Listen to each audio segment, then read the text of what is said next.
Assalamualaikum warahmatullahi wabarakatuh. Alhamdulillahirabbil alamin. Masih bersama kami Sukamto Sastro di Mejo Channel. Hari ini dalam sebuah tema bahasan menaklukkan kehidupan. Baik, kenapa sih kehidupan harus ditaklukkan?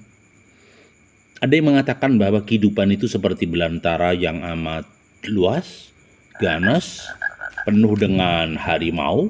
Nah, maka kehidupan harus ditaklukkan. Ada yang punya pemikiran begitu. Tapi sebenarnya dunia memang benar-benar menjadi belantara kehidupan.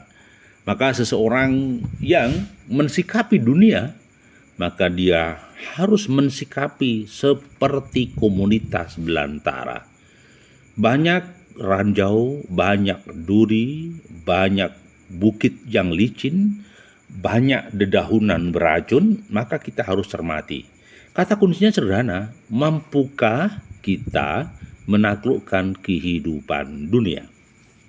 Baik, ada beberapa catatan referensi kecil misalnya, beberapa pengakuan orang-orang yang hebat misalnya, itu seringkali harus menjadi dasar catatan kita bahwa tidak semua orang itu bisa sukses.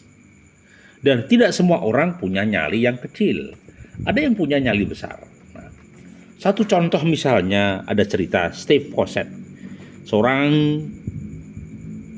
pengusaha yang sukses di negeri Paman Sam atau Amerika. Bahkan namanya terkenal menjadi sosok petualang yang dahsyat, yang hebat. Nah, pria yang lahir pada tahun 1944 ini sangat dikenal karena ratusan petualang dilakukan. Ya, tidak kurang dari 100 ya, petualangan yang ekstrim, yang ganas, yang liar. Ya, tetapi dia menikmati, dia enjoy. Nah, kenapa? Bagi dia, kenapa dia sukses rahasianya? Sesuatu yang liar perlu ditaklukkan, sesuatu yang beda, yang jauh perlu ditaklukkan. Ini tipe orang yang sifatnya adalah petarung, fighter, berani melakukan dobrakan, tentunya setelah melakukan evaluasi yang real. Nah, maka saya katakan Steve Fossett ini memang luar biasa. Bahkan di tahun 2002 ya, Steve berhasil menaklukkan ya koral sea yang setinggi 29.000 dengan waktu 14 hari. Nah, luar biasa. Artinya apa? Banyak orang yang mencermati kehidupannya itu dengan cara sensasi, perayaan target tertentu gitu. Ya. Jadi bulan September tahun 2007, Steve juga sempat menghilang menunggangi pesawat di atas Sierra Nevadas. Jasad ditemukan bersama dengan reruntuhan pesawat di sekitar tubuhnya. Finalis Steve meninggal dunia dengan hobi yang sangat dia cintai. Kadang inilah faktanya. Jadi orang yang mencintai sesuatu pasti ada risikonya. Orang yang bergaul dengan sawah pasti kena lumpur. Orang yang mencari rumput bermain sabit pasti kadang kena sabit. Itulah kehidupan. Tetapi ada beberapa prinsip bahwa minimal dia sudah mengukir prestasi, minimal dia sudah tahu apa yang dia lakukan. Jadi sekali lagi, yakinlah bahwa kehidupan ini pasti akan baik, maka kenalilah kesulitan biar kita bisa mengurai langkah kesulitan tersebut. Ya. Jangan lupa juga kita harus mendeteksi sejauh mana langkah kita, evaluasi kita. Gitu. Jadi setiap komunitas padi pasti ada risiko, ada sisi positif dan ada sisi negatif. Ada cerita pengalaman lagi yaitu Amir Klink, seorang petualang juga yang dikenal dunia. Bayangkan saja benda Antartika telah ia taklukkan dengan melakukan pelajaran selama 79 hari. Luar biasa. Ya, khususnya pada tahun 1998. Pria yang kebetulan yang tangguh yang lahir di 25 September 1955 ya. Dia menghasilkan buku-buku petualangan yang luar biasa.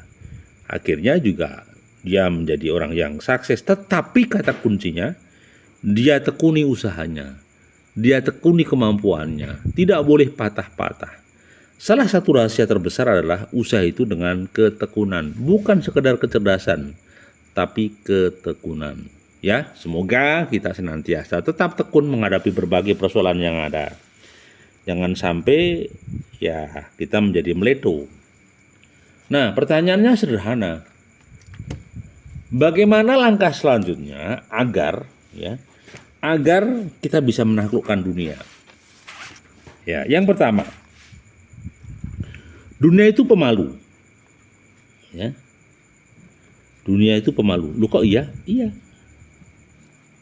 Ketika dia pemalu, maka kita ya, SDI, kita SDM, kita orang itu harus menampilkan diri, kemudian mengolah lahan tersebut menjadi lahan yang positif. Bukan lahan tidur, tapi lahan produktif. Biarpun banyak kendala dan rintangan, tetapi harus dijalani. Itu faktanya. Nah, apalagi yaitu tentang akan ada tamu. Misalnya, banyak persoalan yang harus diurai, ya sudah diurai satu persatu. Misalnya saat kita koordinasi ada tamu yang mengganggu, ada orang yang mengganggu, tidak mau tahu rapat, nah misalnya. Tetapi komunikasikan dengan baik. Pasti nanti bisa berjalan dengan lancar. Jadi tidak ada kata yang sulit dalam kehidupan ini. Selama menjada wajada bisa. Selama kita ini diridhoi oleh Allah, pasti akan berjalan lancar. Ya, satu kesimpulan bahwa manusia mati meninggalkan nama baik, gajah mati meninggalkan belulang. Mungkin ada yang lecet-lecet misalnya atau apa, itu juga rahasia Allah. Apapun peristiwa qada dan qadar itu dalam penanganan ya pihak-pihak terkait. Dalam hal ini bos tetap memberikan arahan ya dan diserahkan kepada pihak yang terkait. Saya pikir begitu. Semoga kita senantiasa jaga kesehatan ya, luar biasa. Terima kasih. Assalamualaikum warahmatullahi wabarakatuh. Semoga sukses dan diberkahi oleh Allah. Semoga kita dalam bingkai Sukamto Sastrodimejo Channel. Sekali lagi, terima kasih atensinya, kebaikannya, keberkahannya. Masih bersama kami Sukamto Sastrodimejo Channel. Assalamualaikum.